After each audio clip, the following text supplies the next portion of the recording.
perto da minha antiga casa, no primeiro bairro onde eu residi, existia um terreno.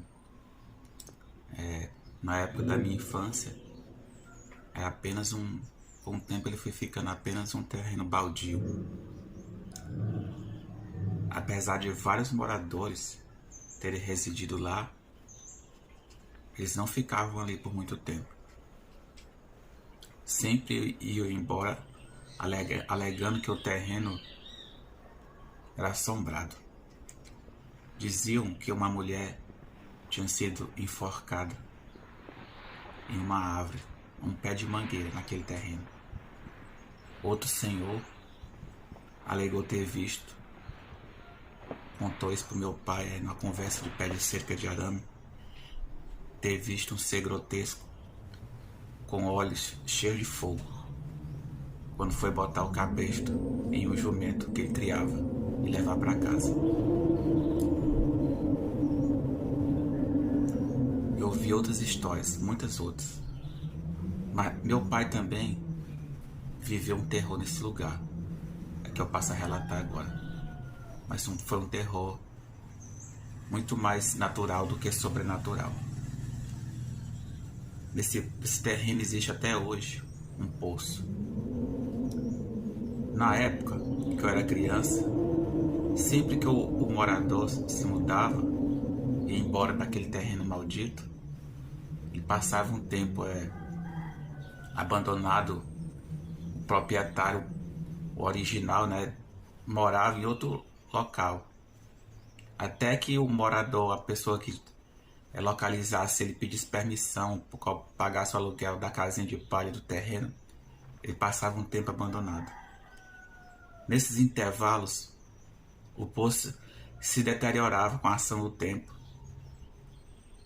E os meninos do bairro também jogavam lixo, pedras.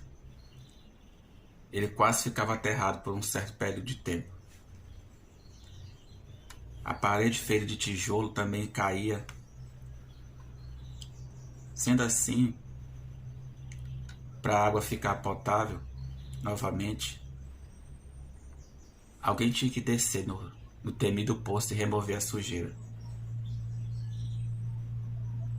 Isso acontecia principalmente no verão. Alguém descia com um balde, a corda, e essa sujeira era içada para cima, com um balde, corda, na base da força do sarilho. Enquanto não chegava o tempo da limpeza,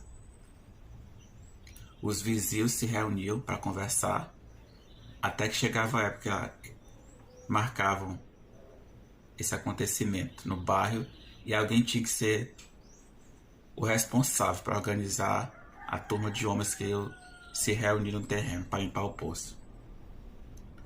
Todos os anos um morador diferente era escolhido. E dessa vez foi meu pai. Ele escolheu um rapaz chamado Francisco para descer no poço. Esse Francisco, a gente chamava ele devido ao nome da sua mãe de criação de Chico da Véia Amélia. Na boca do poço era preciso 2 pessoas. Uma para movimentar o sarilho,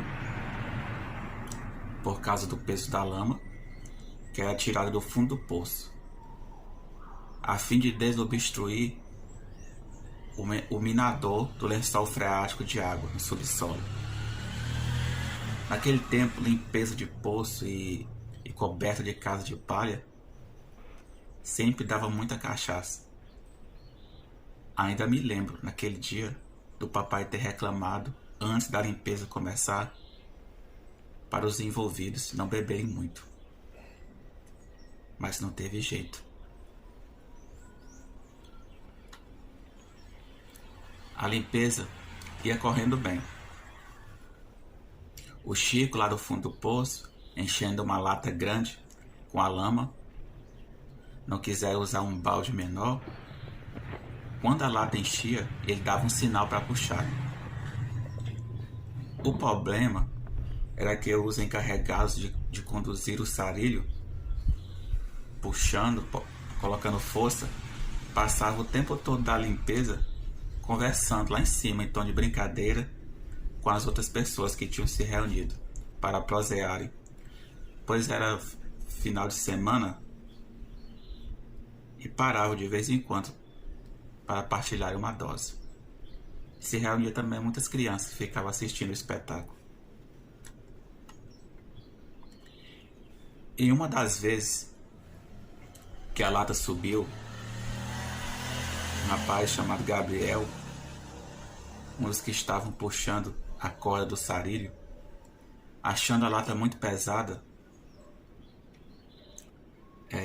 e já com os braços cansados do serviço, não colocou a lata diretamente no chão, mas na parede do poço, pois queria tomar ar, para depois esvaziar o